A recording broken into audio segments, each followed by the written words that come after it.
On behalf of the Jagan Research Center, I would like to welcome every one of you watching this program for this online discussion on the 73 years of the People's Progressive Party. This program is hosted by the Cheddi Jagan Research Center, popularly known as the Red House. As we all know, the center was established in the year 2000 to promote and preserve the legacy of Dr. Cheddi Jagan, who was a founder member and the leader of the People's Progressive Party. The PPP, as we know, was formed on January the 1st, 1950, and is today the oldest and largest political party in Guyana. And I would say one of the first mass-based political party, mass-based and I would say multiracial political party to have been formed in Guyana. Prior to the formation of the PPP, there was the Political Affairs Committee, shortened from PAC, founded in 1946. The founder members of the PAC were Dr. Cheddi Jagan, his wife Janet, H.J.M. Hubbard, and Aston Chase. The PAC can be considered as the forerunner of the PPP. To speak on the subject, we have two stalwarts of the People's Progressive Party, Comrade Donald Ramatar, who needs no introduction, former president, general secretary, and long-standing member of the party. And next to him is Comrade Clement Rohi, who also served as the general secretary of the People's Progressive Party and held other important capacities in the government, including a minister of cabinet. Gentlemen, welcome to the program. And I would now invite Clement Rohi to give some of his initial thoughts as we reflect on the 73 years of the formation of the People's Progressive Party. Clement Rohi. Thank you. I'm very happy that CJRC was able to initiate programs like this via Zoom. I'd like to extend congratulations to CJRC and of course to welcome the viewers at the same time. Now, I would like to begin my contribution by discussing the question of the character of the People's Progressive Party.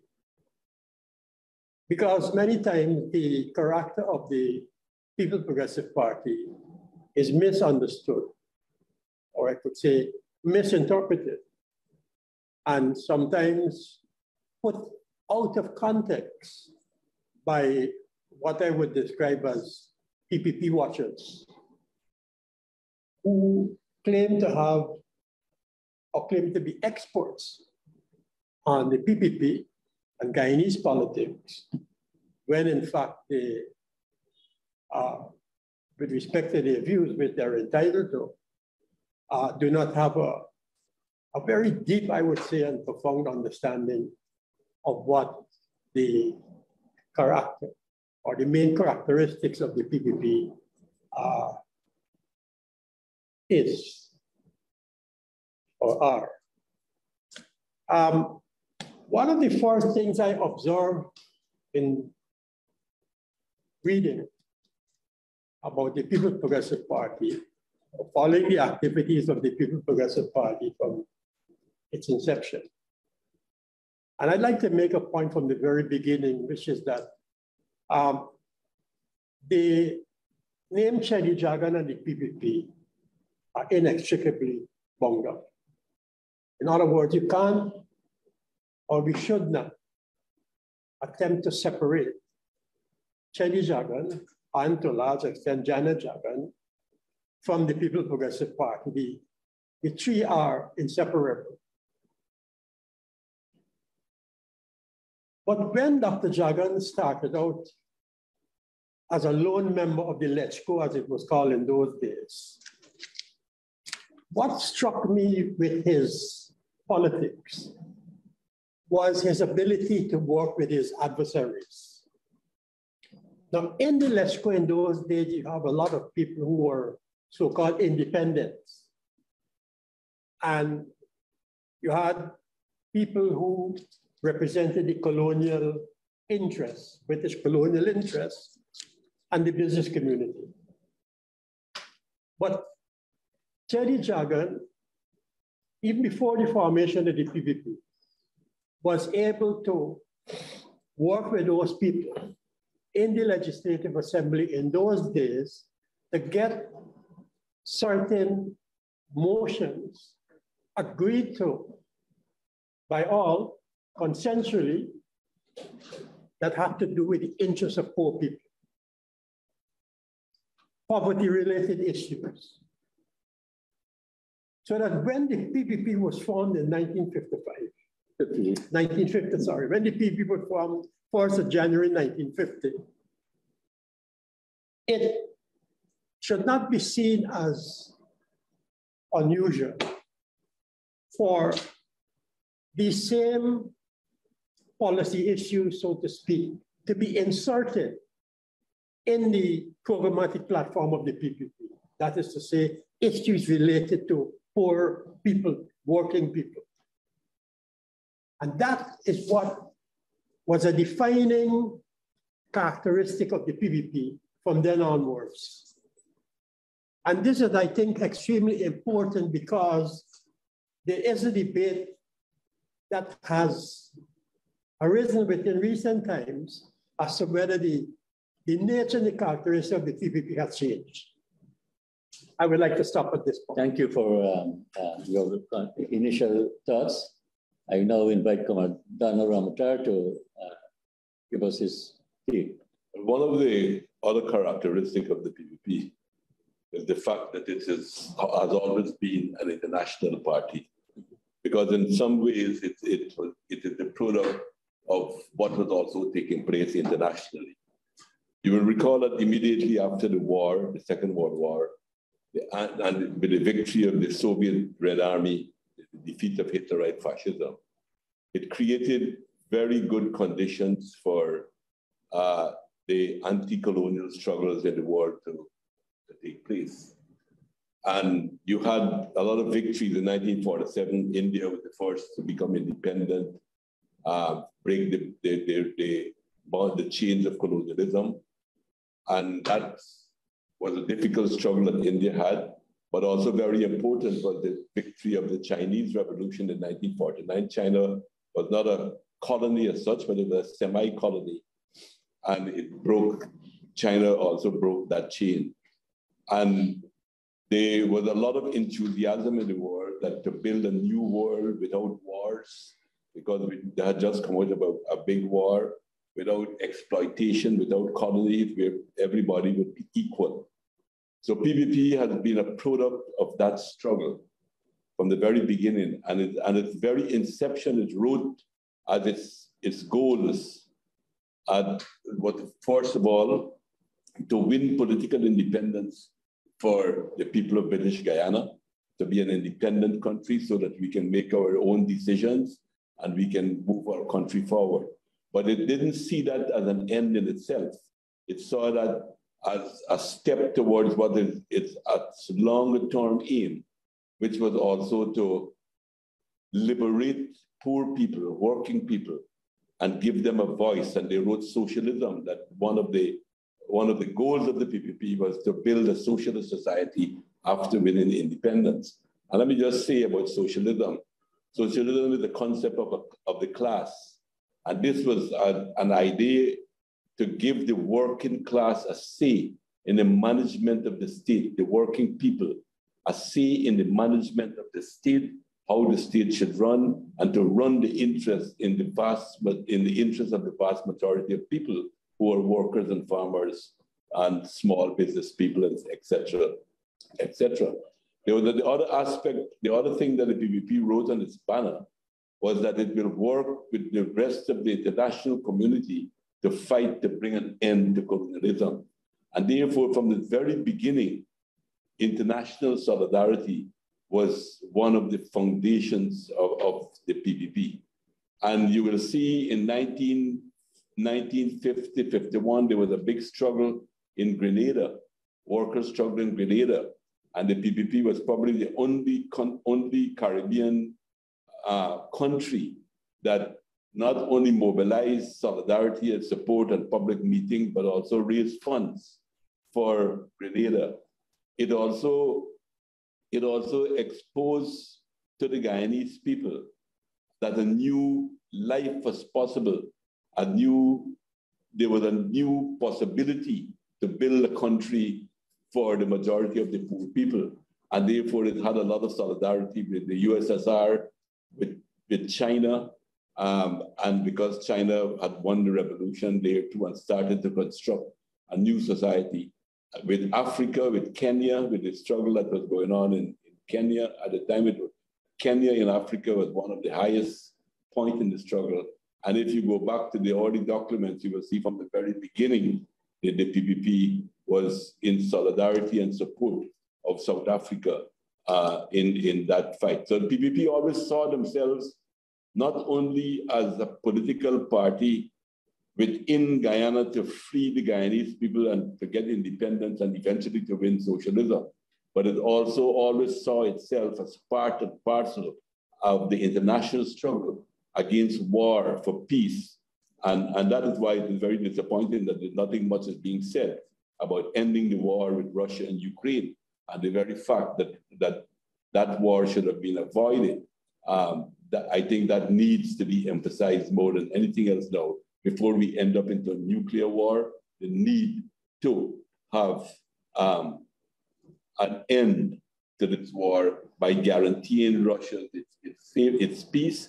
And that is the only way that Ukraine too can be guaranteed its security as well. Oh, thank you for that broad overview. And I'll ask Clement if he can touch on this a little.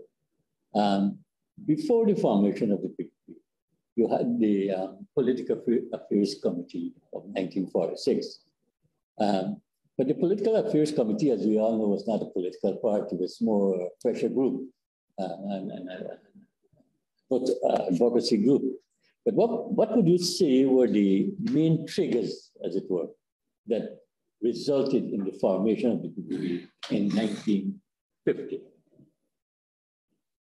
What I think, to answer that question, which is an extremely important one, is that with the formation, but the PSC was the harbinger of the PPP. PSC was the harbinger of the PPP. So that if you look at the key players in the PAC, you would see that many of them transitioned to the People's Progressive Party when it was formed in 1950. But it was even broader, membership, even broad base. And in terms of the social composition of the People's Progressive Party at the time, it was really national in terms of its class representation, social strata, etc. But what, apart from the individuals who, of course, stood out in those days, like Cheddi Jagan, Janet Jagan, Ashton Chase, Jocelyn Hubbard, Ram Karan, and others, what stood out? And here again was another key element in the characteristic of the People's Progressive Party, flowing from the PAC into the PPP, is the question of firmness on issues of principle, but flexibility. So those two trends have been ever present in the long history of the 73 years of the PPP, from beginning 50 to, I would say, even to present day, and we will come to analyze that in the context of what is happening today. The main fact that the social composition of the party was broad-based, and because it was also focused on the question of national independence, there was no need for a particular social structure to be the most dominant structure in the PPP.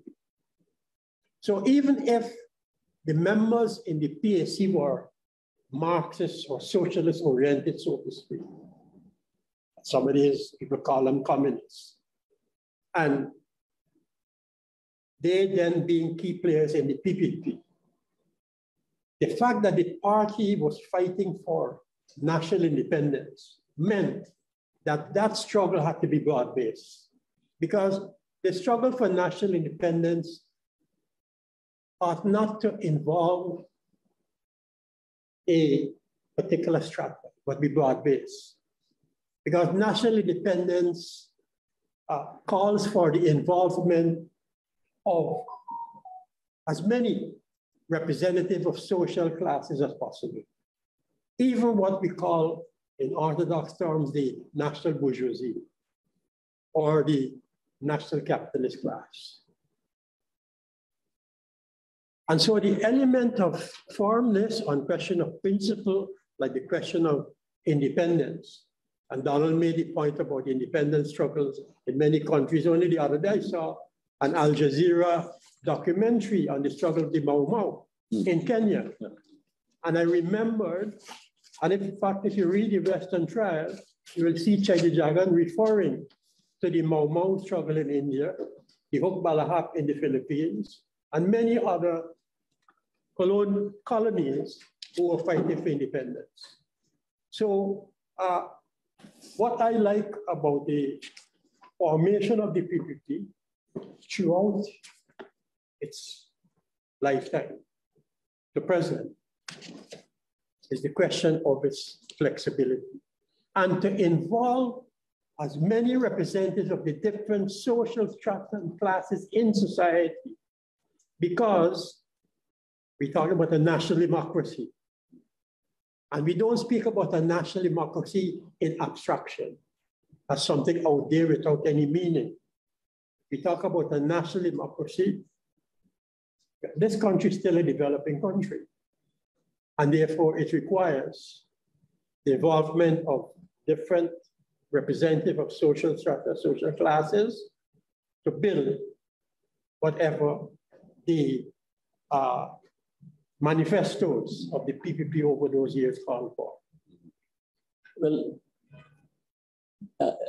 there were also economic issues in the Caribbean at that time. The Great Depression had impacted terribly on the conditions of life of the people of the colonies.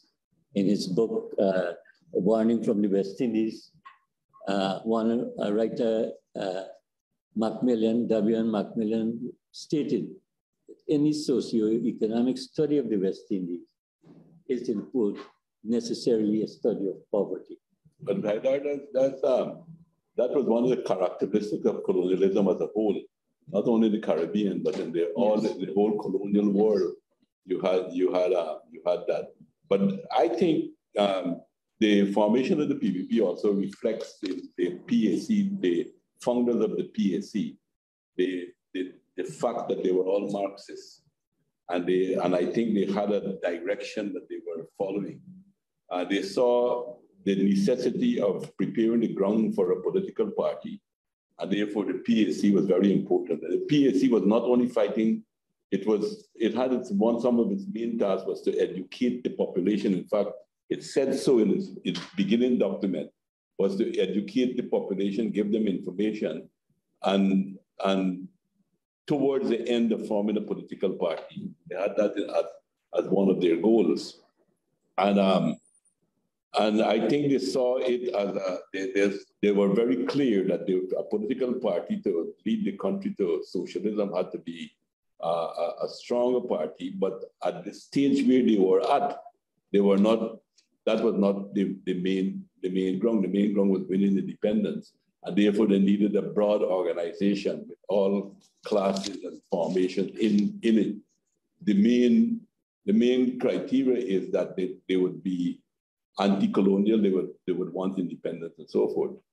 So that is what I believe, and it was also the struggle in Guyana that accelerated things. I think things moved very, very quickly because there were some major strikes in 1948 in Guyana. You had the strike in the transport workers union, had a big strike in what was known as the tear strike, where trade unionists like Ramparans and Polydor and Edwards and others came to the fore.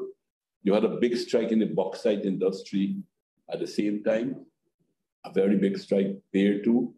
And also was calling about the kind of apartheid that existed in Mackenzie, where at Watuka you had the white people living on the hills and the natives at the ground, at the valleys. And then the big strike in the sugar industry in 1948, and more sugar strike, in which that heightened, I think, the political consciousness of the people more than anything else. And it really put independence on the agenda and the creation of a party. The PPP was formed from a resolution from the PAC group in Buxton and another one in Kitty that passed a resolution at the time to form the People's Progressive Party. And that's why in 1950, it was decided to form the party in January 4th, 1950. Thank you. And that's very useful information. A lot of people don't know that the party was formed on the basis of PAC resolution. Two groups, Boston and Kitty. Okay. But now you mentioned this economic issue. And you're correct. In fact, the resolution, PSC resolution, and the first manifesto of the PPP raised this question of economic independence, political independence, and the leaders at the time saw the interconnection and interaction between politics and economics. As Cheddi used to say, politics is a concentrated form of economics. Now, and what I found interesting as you read the history of the PPP was that coming back to the question I raised earlier, the PPP always recognized that there was a space for the local capitalist class. What do I mean by this? I mean that under colonialism, the economy was dominated by foreign capital. You had the Bookers, the Sandwich Parkers, and all these companies. And then you had the Portuguese, who were the dominant business class in the country. What the PPP did in 1953, the 125 days, 133 days in office, you could see where it sought to reflect the interests of the local capitalist class, because the party recognized that for the country to grow, you had to have a local capitalist class developed. Not only foreign capital, but local capital as well. So they sought to create what we could describe as industrial bourgeoisie or local industrial capitalists. And that is what resulted in the creation of the industrial estates at Rhineville. Yes. That was established in order to facilitate the development of the local capitalist class in the country and to sort of compete with foreign capital.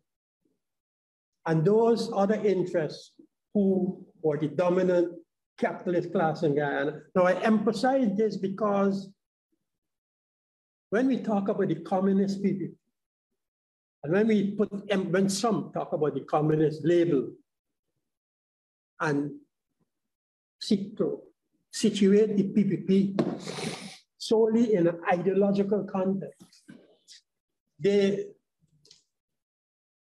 do not recognize that here was a party that had its own brand of socialism, its own brand of how it saw the evolvement or the evolution of society, that it had to take place with the interests of the agricultural workers, farmers. Ramatar mentioned and more Martha thing, the cane cutters, cane farmers, etc. And so encouraging big rice farmers and giving land also to small farmers in the rice industry and representing the agricultural workers in the sugar industry was reflective of the PPP's position on the importance of agriculture in this country. In other words, agriculture had to be the backbone of the economy. But it also linked agriculture to the industrial development of the country. And that is why these industrial estate, this industrial estate at Rambell was created to harmoniously blend with agricultural development in the country. Now, the creation of the industrial estates was critical for the country to move forward. And nowadays, when you speak to many of the beneficiaries of industry that were created as a result of the establishment of the Rhine Belt Industrial Estate, you hear some interesting stories. You hear some interesting stories whereby small businessmen, in this small local businessmen, right, were not allowed, were so fenced in by the dominance of foreign capital and the Portuguese, so to speak. And I'm not labeling or branding anybody here. Let me make that clear. I'm just talking about what the reality in those days, that the Indian businessmen were not allowed to grow. That was a reality. But with the formation or the establishment of the industrial estate, what did we see? We saw the SK Puri with the continental agencies, but paint, manufacturing of paint and paint products. We saw tissues, furniture, and many other industries began to develop. And that put them in a good position to compete with the other business class that was dominating the economy at the time. Good. Thank you. Thank you. Donald, the PPP in 1953 won a landslide victory after just 3 years of the formation of the PPP. I think this is a very unprecedented political development in the region as a whole. A party coming just 3 years or less in office was able to win a landslide victory. What would you say were the reasons why the PPP was able to win such a big victory, even though it was just in its fledgling years as a political party? I think in the first place, it was a reflection of the condition that existed in the country and the poverty that a lot of working people were living in, workers and farmers. And that's on the objective side. On the subjective side, I think it reflects the work that the PPP did from the PAC days right down to 1953, that they were able to lift the awareness of people to such an extent that they began to see things in a different light. You gotta understand what the PPP confronted from an ideological point of view. I still remember I was born during the colonial period myself. I still remember singing "Long May She Reign Over Us, God Save the Queen," and "Rule Britannia Rule," and all of these things. So the PPP, it reflected how far the party was able to break the chain, that mental chain that had oppressed the people of our country, and to get people to see that we were capable, that Guyanese were capable of managing their own affairs. And I think that is what the massive victory in 1953 it reflected of that period of what was happening. It was also, in my view, a miscalculation on the point of the British. I don't think that they had expected that the PPP would have won the elections. Otherwise, I don't think they would have given the universal adult suffrage. The PPP itself was surprised at the victory that they had. I say that because you know that immediately after the victory, there was a big problem within the party itself. The leadership struggle began within the party itself at that time. And I was saying that if the PPP had expected that they would have won the election, that struggle would have taken place before the elections and not after the elections. So it reflected that it was probably the PPP realized that it would do well, but they didn't expect that they would have won the massive victory that it won. The other thing too is that the PPP was completely different from the rest of the Caribbean political parties. The main political party in the Caribbean at the time was in Jamaica. They had gone up probably further than the rest of the region, but then the PPP came, but they were more like a middle-class group fighting for a say at the table, while the PPP had a vision of removing the system as a whole and putting working people in authority so that they will have a say in their life, they will have a say in their work, how the work was being done, and generally in the life of the country. That was the main difference with the PPP and the rest of the Caribbean.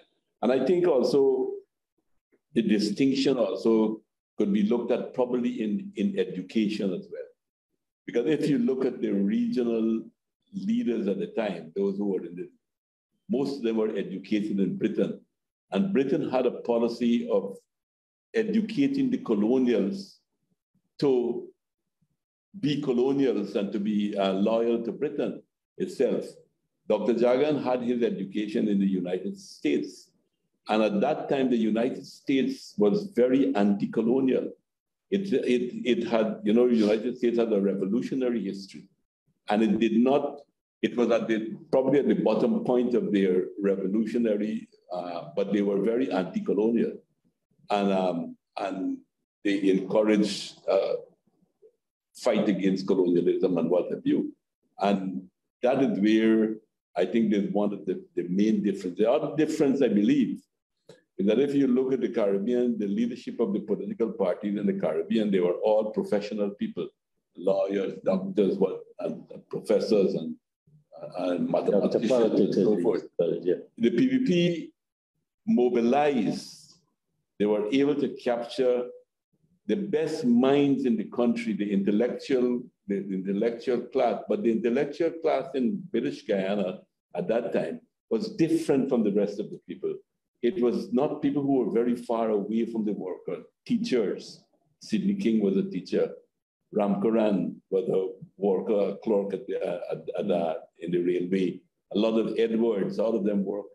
So it was people who were, I would call them self-educated, but who had were able not only as workers themselves, they were able to grasp up pitch or the message that the PAC had sent out. They were able to grasp that, and they formed a very marking charter that they were not people who went to university, but these were all people, a kind of a indigenous type of intellectual class that was not trained in the universities of the British. And that is why I think they had a more radical position about changing their life and putting working people in authority to have a say in their own lives. Well, the PPP only lasted for 6 months, 123 days, in the first ever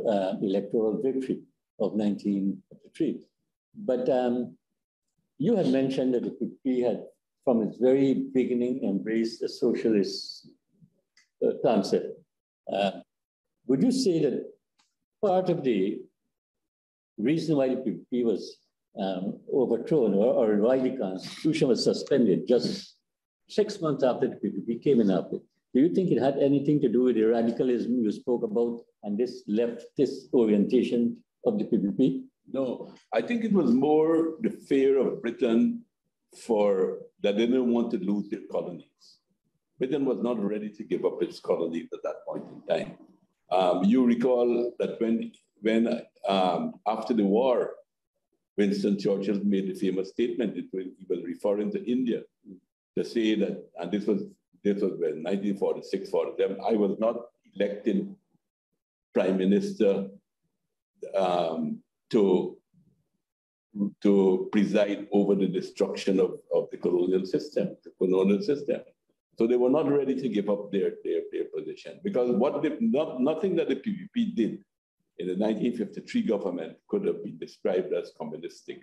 One of the bills that they passed, which people felt that was probably the main one that they wanted to get rid of, was the labor relation bill, which was more of a democratic bill, and which was patterned after the Wagner Act in the United States.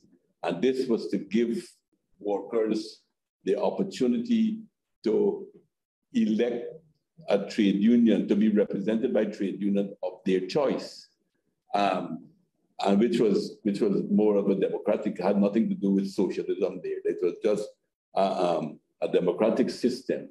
And I think because the PPP itself had the experience, or many people in the PPP, particularly those who were close to the sugar industry, had the experience of company unionism, where the trade union became an instrument of the company among the workers instead of representing the workers, that they wanted to ensure that should not happen in any sector of the Guyanese society, and to give the workers the right to elect their leaders. That was probably the most radical of the bills that they had put forward, but that was a bill that was functioning in the United States, and it was a practice in the United Kingdom at the time. So I would say that it was more, while it is framed as that the PPP was overthrown because of communism, I think communism was a red herring. If you know, communism was used at that time to attack the liberation fighters in Yemen. It was used in Greece. It was used in everywhere to try to prevent colonialism from it. It was used in Kenya. The Mau people were being described as communists. It was used in South Africa against Mandela, although Mandela was no communist and so forth at that time. Well, Clement, you mentioned earlier about Dr. Jagan and the PPP as a developmentalist. He had done a lot of developmental projects in Guyana to weaken the influence, as it were, of foreign capital in the country itself. But before I go to that, in 1957 period, when Dr. Jagan won the election again, after the suspension of the Constitution, something had happened. I just want to indulge me here a little. Something had happened that had a terrible consequence in this country, and that was the split of the PPP in 1955, just 2 years prior to the 1957 elections. Is there anything you would like to share with the audience and why this happened? And because for the first time in Guyana, we had that semblance of racial and national unity. What happened? Why is it that this unity was ruptured in 1955. Well, that's exactly what I wanted to focus on. The PAC helped to foster or germinate, so to speak, this whole question of ethnic unity, working class unity in the country. Because when you look, or when you read the speeches of the leaders at that time, what they were saying either in the Legislative Assembly or otherwise, or even at public meetings, the main focus was on uplifting the living and working conditions of the working people. And the working people at that time, the great majority, the vast majority of the working people at that time were Indian and Blacks, Afro-Caribbeans. Now, therefore, it was not surprising when the PPP was created and you looked at the leadership at the time of the PPP, you saw that ethnic blending there as well. And you read about the efforts that Dr. Jagan made to bring in Barnum in the PPP to address this question. Now, some people would say that he tried to address it window dressing, so to speak, for window dressing purposes. But I don't think so, because when you read the literature, you could see the efforts that were made to, and again, it was not simply for optics, it was mainly to do with the politics and the reality that existed at the time to address that question, is in the eyes of the people. So, like the tree, you asked the question about this tremendous victory. It was precisely because there was racial and working class unity in a country named British Guyana, where these two dominant ethnic groups existed, and where the leaders were able to bring them together to work towards a common goal. Notwithstanding the fact that it was short-lived, for just a few months, and you said 6 months. But when and then during that interregnum, while the Waterton Commission sought to pitch one group against one faction, or to create the impression it was two factions. Was it the Wellington Constitution or the Robertson Constitution Commission that tried to create it? No, the Wellington Constitution Wellington did the Constitution for the 53. But the Robertson Commission. Robertson Commission did after the suspension. Right. And that is a commission. So that body sought to encourage factions within the PVP. That, well, Barnum, look, boy, this man Jagan is a communist. You're not going to get very far with him. Why don't you distance yourself from him and either form a new political party or make statements that appeases the colonial powers in London. Their main task, as I see it, was to divide. Come back to this whole question of divide and rule. They were doing that all over the world. Guyana was no exception in that respect. And the divide and rule tactic was manifested subsequently during that period between the suspension of the Constitution in 55 and 57, when the new Constitution was adopted and elections where the split took place. But even then you had two PPPs, Barnum PPP and a Jagan PPP. And when Barnum lost tremendously, he realized that he had to create his own new PNC party. Now, even though you found that that split took place, and the maneuverings and the underhand activity, the shenanigans that took place between them to split the PPP. In the 57 elections, the PPP still ran home with a great majority. Yes. I think it was 9 out of the 14 seats. Good. I think they said they won 54% of the votes, 53 to 54% of the votes. And so, and what was the reason for that? Dr. Jagan explained that the reason why the PPP was still able to win a majority of seats and votes was because the split in the party did not completely assume racial lines. That there was still a lot of African Guyanese who were supportive of the PPP in 1957. You see? So people saw through Borno. As the sister said, beware my brother falls. People saw through what was happening there. And that is why when the Congress that was held at the Charlotte Street, I forgot what was the name of the place. Empire Metropole. Metropole.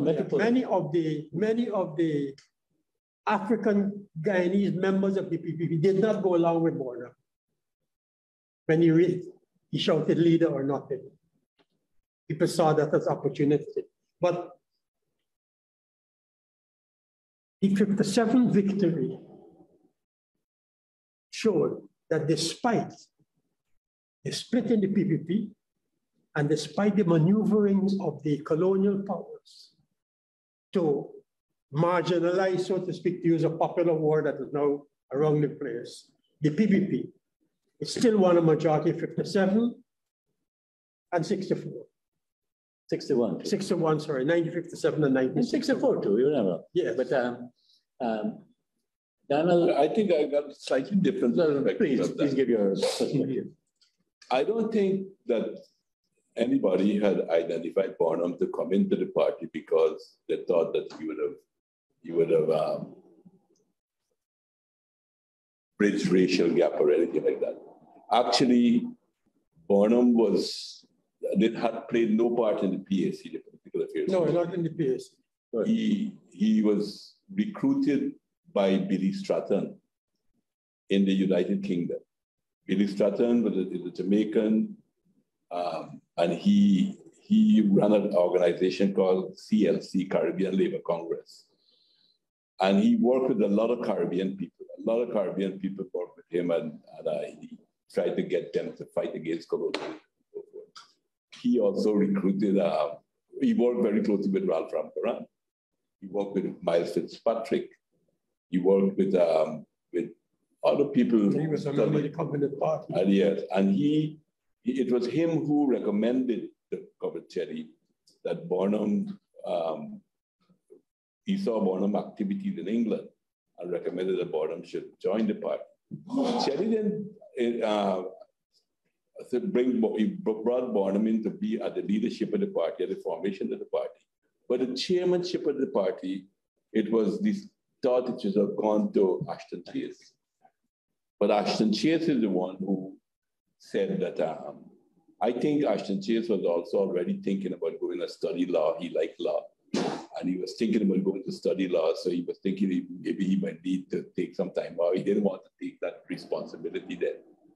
And he recommended that Barnum be the chairman of the party. That is how Barnum became chairman of the party.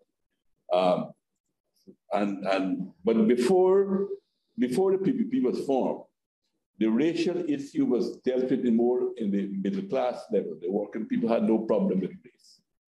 It was the middle class who was fighting for their share within the colonial system itself.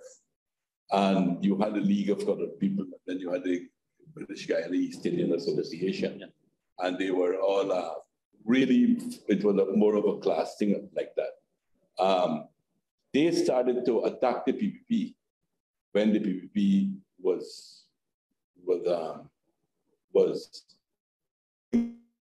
together and involving the working people. They didn't want the working people. They wanted to leave it up there to share the spoil within the middle class section of the people and so forth of the society. So that is one clear thing that the PPP was pushing for racial unity and so forth. The PPP in 1953, race was used against them, but had no effect. because that is when Apanjat came in. That was a man by the name of Debadin, who had another political party, and he was the one who first used that slogan, which PNC skillfully turned against the PPP in the 60s and so forth. And the blacks were attacking Barnum to say that he was selling out black people to the Indian people, and the Indians were attacking Cheddi, saying doing the same thing in the opposite direction. But it didn't have no impact because the concentration that the PPP had focused on was on working people and not on necessarily the middle class level of people and so forth. So that is why I think that the PPP won. When you look at the election, as you rightly said, the PPP won at Mackenzie in 1957, the election that you were speaking about. It was this fellow, Fred Bowman, who was a PPP member that won Mackenzie seat, the Upper Demerara seat, was won by the PPP. The PNC only got that in 61 when they started to do the racial issues and so forth. So the racial issue had its beginning, I believe. I think I am of the view that a lot of people who talk about the racial problem in Guyana, they got it totally wrong. Many of them say that the racial problem in Guyana started when Indians came here, but that is totally not true. Said on the button, not work. That is not true either, because if you look, how many sugar estates closed down because of the lack of labor at the time that existed at the time. Since then, that happened.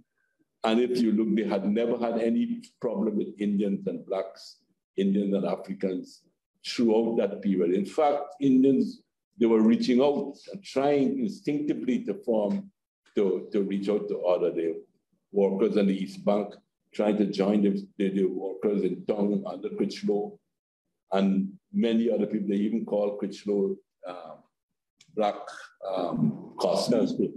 So this thing was prepared over a number of years, particularly after the split, by the media, which was controlled, the British media controlled by the local big business and the colonial state, the constant sting of the media.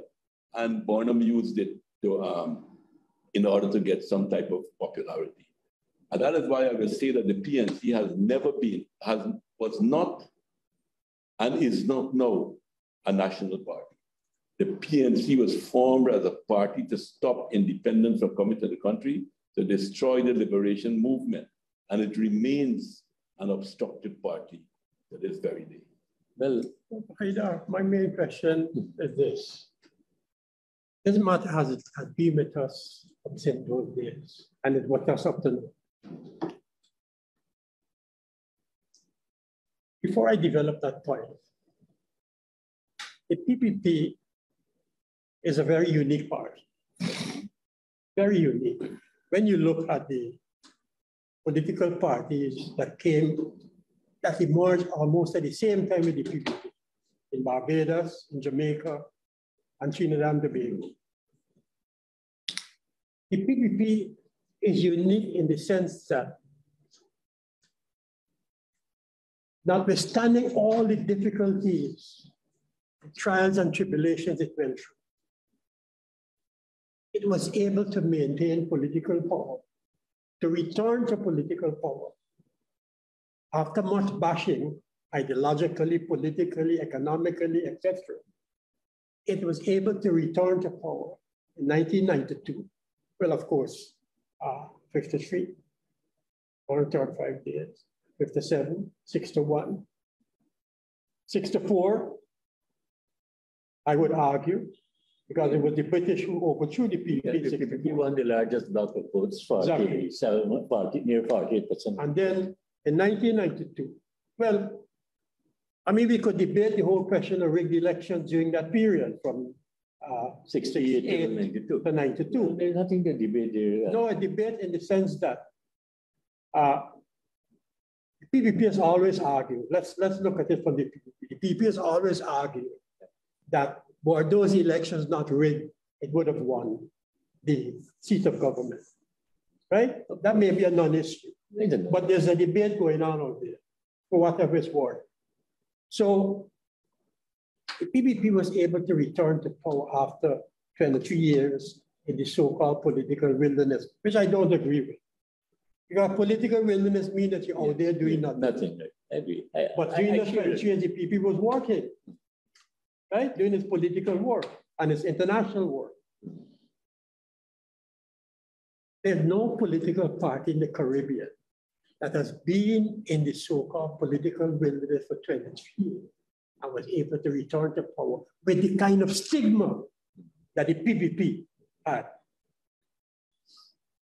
Well, it was communist, Jagan was a Marxist, and all those things, okay? Very salient. Now, the PPP was able to, astute political parliamentary maneuvering, to return the government in the shortest possible time from 2015 to 2020. So I am arguing from my perspective, yes, that the PPP is unique in the sense that having gone through all those difficulties, today it's a governing party. But there's still attacks, even though the PPP was established 73 years ago, and even Jagan was there 73 years ago, we're still under attack. PPP is still under attack. And the same old hackneyed arguments are being brought back today, but without any success. But I like to make this point coming back to the question of flexibility. I think this has what has resulted in the PPP being successful in the political arena. After the 73 elections, when the Commons were shot and the army intervened in the elections, 1974, just a few months after, the PPP was able to articulate a policy of critical support for the Bonham administration, which was deemed a dictatorship. Now, when the PPP articulated the view of critical support, there was a view that the Bonham administration was pursuing anti-imperialist policies. And there's a whole book that was written by the Central Committee of the party that was created to justify why it took the position of critical support. And I want to make this point, which is important to say in this context we're living in now, that I remember at a meeting at Freedom House where Dr. Jagan invited a whole set of Indian businessmen and leaders of the Indian community at the time. I won't call names, but they all came to a meeting at Freedom House where Dr. Jagan explained this concept of critical support. Because he was coming under severe criticism and attack for selling out Indian people. How could you go and have critical support just a few months after, or a year or so after, Bonham had rigged the election in 73 and the army had been in the election in 73? Now, critical support, in my view, was useful for the time, but that reflected the flexibility of the party. And then later on came the National Patriotic Front and National Front government. Again, within the context of a dictatorship. So I'm arguing that this policy or this tactic of being flexible but firm, because it was the firmness that broke down the talks that were taking place during the period of critical support, right? But this tactic of being flexible and Jagan being able to interrelate his political adversaries, notwithstanding the chasm between the two, was something that helped to maintain the efficacy of the People's Progressive Party today. Good point. Then I don't know if you can touch a little on this point, because I know it's something that a lot of guys have some strong views on. And that was the introduction of proportional representation in Guyana, which some people felt that was responsible for the losing the 1964 election. And some even felt that Dr. Jagan may have underestimated the guile, as it were, of the British, and in agreeing to the proportional representation method of elections in 64. Do you have anything that you may want to add to that? Okay, a combination of things.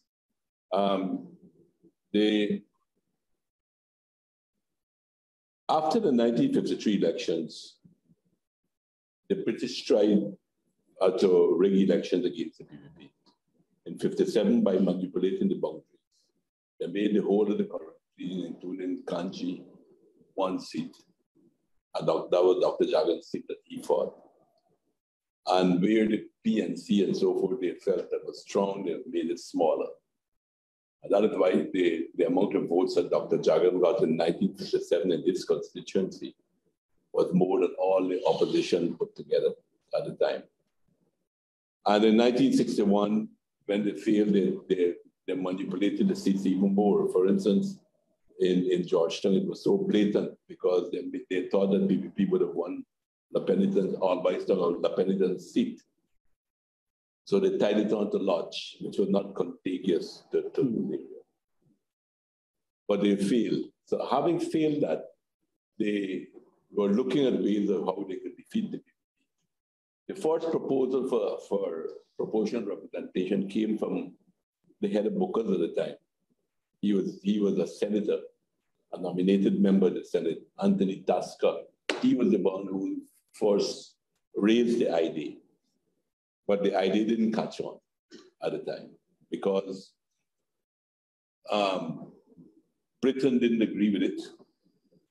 Britain itself didn't have it. In fact, what is ironic is that British, when they introduced PR in British Guyana, because they said that PPP had more seats than they had votes, they were in the very same position. In fact, the Liberal Party of the United Kingdom had a big protest on a major article saying, why do you impose this in British Guyana? You don't want to do it here.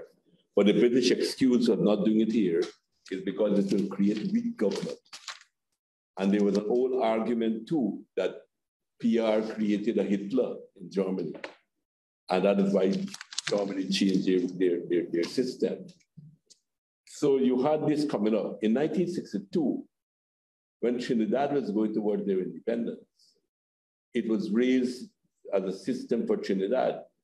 And the British opposed it on the grounds that it would balkanize Trinidad. And Eric Williams agreed with them that it would balkanize Trinidad and it was not good for Trinidad. In fact, Eric Williams was viciously against the PR system that was imposed on British Guyana. And he was an independent country at the time. And he was saying that British Guyana should have the same constitution as Trinidad had.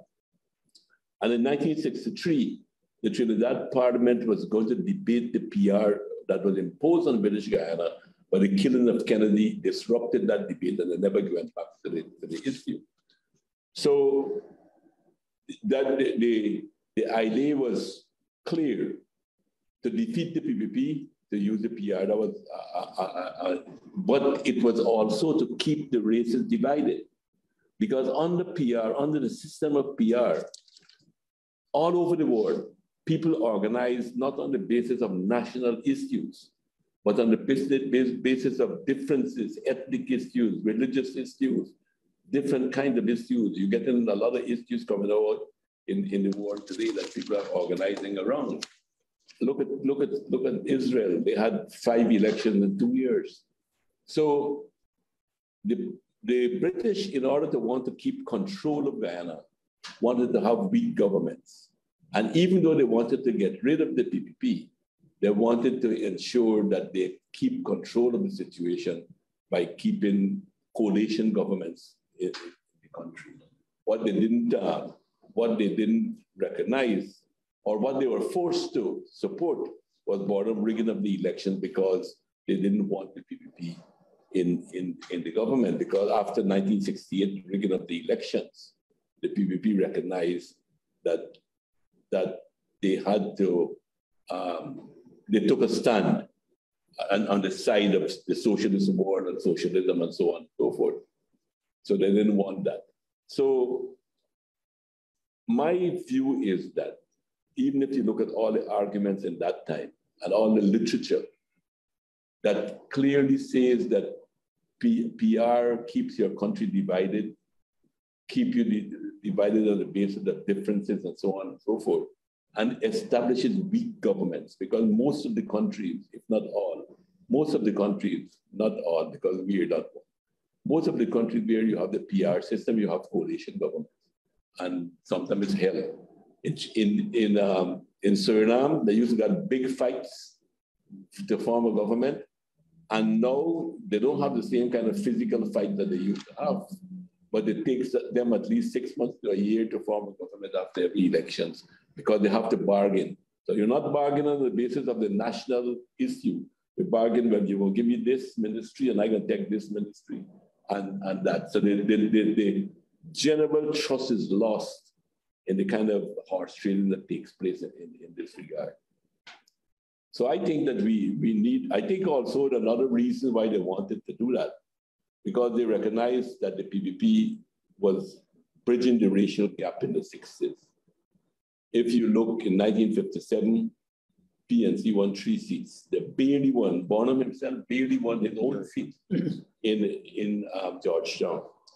And in 1961, the PPP won 4 seats, where the majority of the electorate were African Guyanese. So they recognized that if they give the PPP time, that it was going to bridge the racial gap that they had created, that the British. And do you think we should go back to the constituency system? Yes, I think that's the only thing that we could go back to. Otherwise, we will always suffer. We can end up here, particularly at this time, when you have huge corporations with revenues bigger than our GDP and got a strong interest in our politics. I believe that that a PR system gives them a possibility to create political parties and political divisions where they can very well be pulling the strings and determining what type of government the country has, and not necessarily the people determine. And that brings us to the question of who benefits from the division, ethnically, racially, otherwise in Guyana. Who are the major beneficiaries of maintaining such a system in our country?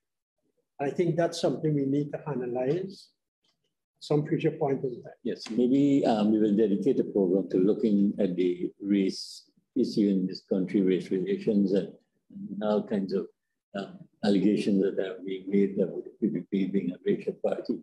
But I want to come to this question that you had touched on a little, that the PPP was perhaps one of the most resilient party, if I may say so, having been kept out of power during the 53, 57 period, and won a landslide, being kept out for 23 years and winning election, and then a little of it in the 5-year period under the act. Now, what do you think is the reason, especially in the 1992 period, for the PPP to have been able to come back, make that big political comeback?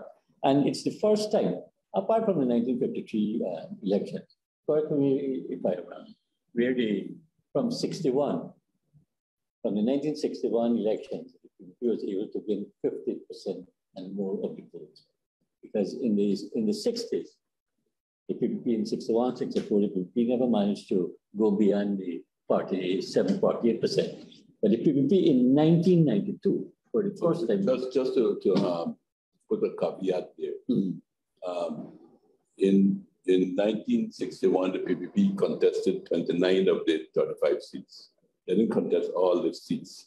So they didn't contest the whole country to see if they would have got 51%. Okay. In 1957 too, I don't think they contested some of the seats in the interior because money got the issue to raise money to go in the interior. They didn't have the money to go. So in 64, you say? 61. 61.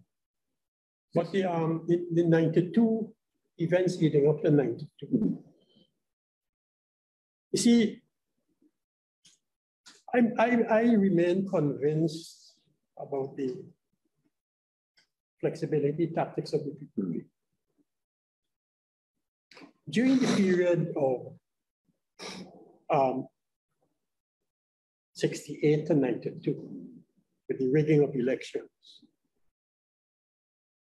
I don't like to use the word force, but the PPP saw the need to engage with, you know, at one time the people were fighting the struggle alone for free and fair elections, alone. Not that it wanted to do that, because it wanted political upmanship, because there was no one else who wanted to join with the PPP in this struggle for free and fair elections. But with patient and consistent work, that's why I mentioned that the whole question about being in the political wilderness is a Western concept that's not applicable to what was transpiring in Guyana. Because as we all know, you, I, and Donald, we know, as well as other comrades know, that Dr. Jagan in the PPP, its activists, its supporters, its soldiers on the ground were always out there working among the people in the trade unions, in the farmers' organizations, in the non-governmental organizations, in the international community. So it's not that we were engaging in any sectarian, because if you engage in sectarian policies or politics, you will obviously end up in isolation. And in the wilderness, so to speak, wilderness means you're out there, but you don't have anybody to talk to or to engage in or to work with. But this was not the case with the PPP. During that period, the PPP worked patiently and consistently to build friends as well as allies. Mm-hmm. Some short term, some medium term, some long term. And it was assisted by its fraternal organizations like Guyana Agricultural Workers Union, the Rice Producers Association, the Guyana Agricultural Producers Association called GAPA, right? Our organization was created by Dr. Jagan called the Civil Liberties Action Council, a whole multiplicity. And this is what the party was very good at. Creating not umbrella or shell organizations, creating organizations in both form and content with people. So work was going on the ground.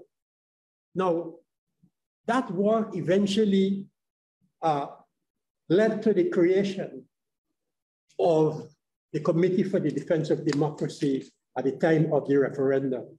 And I myself got some good experiences around that period. Both of you were very active in that period. Good. I remember that. Now, the CDD, as it was popularly called then, the acronym, brought together a host of individuals as well as political parties to fight against the referendum. We could talk more about that at another time.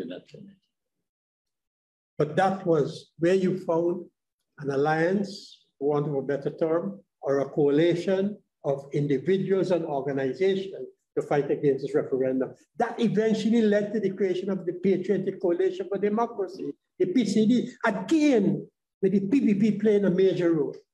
The flexibility of the PPP to work with its political adversaries on a common platform. Again, the PPP working with the Working People's Alliance.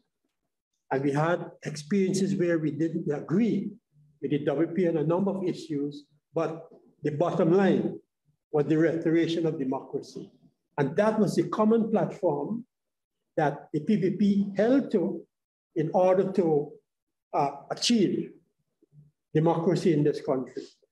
So the electoral reforms came as a result of the work of the People's Progressive Party over the years, subsequently together with other political formations who stood on this common platform, and with eventually the introduction of the Carter Center that helped.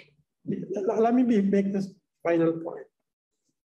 There's some people in this country, when they talk about the struggle for free and fair election, they put a lot of emphasis on what happened outside. Carter Center, the diaspora, and so on. That is true. But we know main struggle was there. That the main struggle was in this country. Thousands of people marching on the quarantine, on the Essequibo, on the East Coast, on the East Bank, in the small villages, demonstrations, strikes, picketing. This is where the struggle was. And I'm telling you that had it not been, if those external forces did not see the kind of movement and the mobilization that was taking place domestically, I doubt.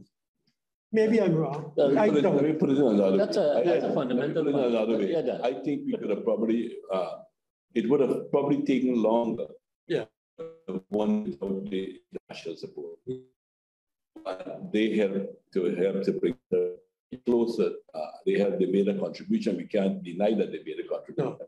But I agree with Clement that some people would say that they say Carter brings me in every election, ignoring all the struggles, ignoring Jagan, Ramesar, and Bolanat, Parmanan, and all of the struggles, ignoring this Bashir, all of the Comrade Bashir who was shot and so forth.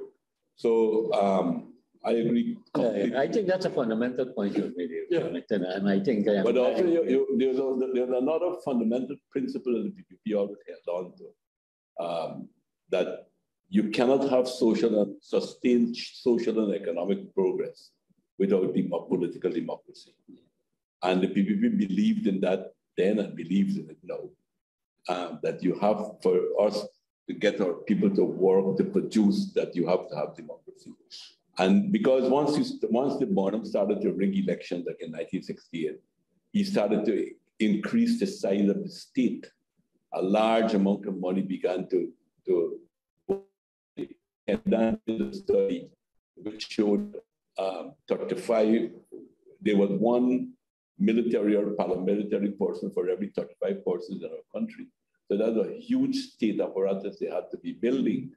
And as more and more money went to the state, they went also destroy the economy because the bauxite industry, when it was nationalized, it could have been a very viable company, but the PNC, in order overemployed, double or triple the employment there, and eventually made it not an economic venture. And the same thing they did in sugar in many, many ways. So the economic conditions, I think, were beginning also to force people together. After the 1973 elections, you remember the PNC started first to talk about their first economic program was based on a neoliberal type of program, the Puerto Rican model. Then when that failed, I think also because of the lack of democracy. Then they started to talk about socialism and about cooperative socialism. And by the way, they talk about cooperative socialism because cooperatives are very, very successful in British Guyana in the 60s under the PPP. And your father was one of the leaders of the co-op movement in this country at the time. They had thousands of people. People built their houses in Rumbelt and many other places with co-ops and all of that there. So you had different kinds of co-op, and I believe that is why they adopted the term cooperative socialism to try to build on what was our history too. So people began to reject them. Workers started to come together. And I believe too that the common ownership of the sugar and the bauxite industry, the government owned them, I think was an important factor that helped to bring unity among the working people. Because you had a common owner and things were getting bad and it forced people to act together. The sugar workers supported bauxite workers' strike, collected food to send up to them. And then the bauxite workers did the same thing. They marched, the OWP, this boy, Desmond Moffat, and Cedric, they marched to support Arnold Rampersad, so that the solidarity and the unity was being built in struggle against the dictatorship. And it was in that period that brought me out. It did that foment. The conditions were really set properly when Rodney returned here and also took the struggle to even another level at the time. Well, gentlemen, there's so much more we can say about the PPP, but we don't want to overburden this program with too many facts. But what we will do, a lot of things are happening internationally too. You mentioned the Ukraine war in Brazil, some very serious development. Before we close off on that, I think it's important to look at the PPP through the prism of present day context. And I am of the view that the programs and policies of the original PPP, meaning PPP of the 50s, let me put it that way, the PPP of the 50s, with emphasis on housing. Donald made that point, the housing schemes and the cooperative that was set up.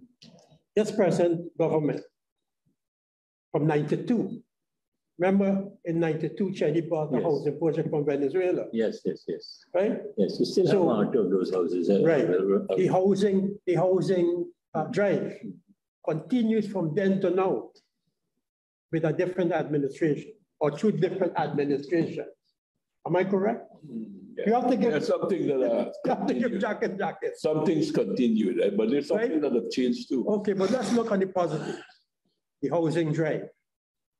Emphasis, majority of money from the budget going on social services, health and education. Take the biggest chunk of the national budgets. Cheddi made that an important dimension of his economic policies at the time when the debt burden was under pressuring him. So the social services and the money going for the social services sector, see, is still reflective of what the PPP has been doing over the years, right? Good. So the human factor is a question which we always have to bear in mind, because you can't have the progress that we've been looking for since 1950.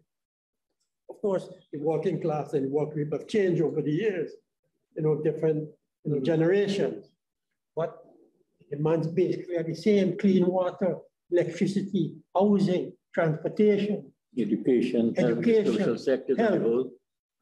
These demands are there. Of course, what is different now is that we got the money. Yes, well, the money has helped to further advance that process of human development. Help more. And can help more. Yeah. So I agree with you that the PPP has always embraced what you call development with the human faces. That's would have put in. Yeah. Some people call it people at the center of the development process. Yeah. So there's no question about that. And I would say any real development that has taken place in Guyana since the 50s has a stamp of the PPP.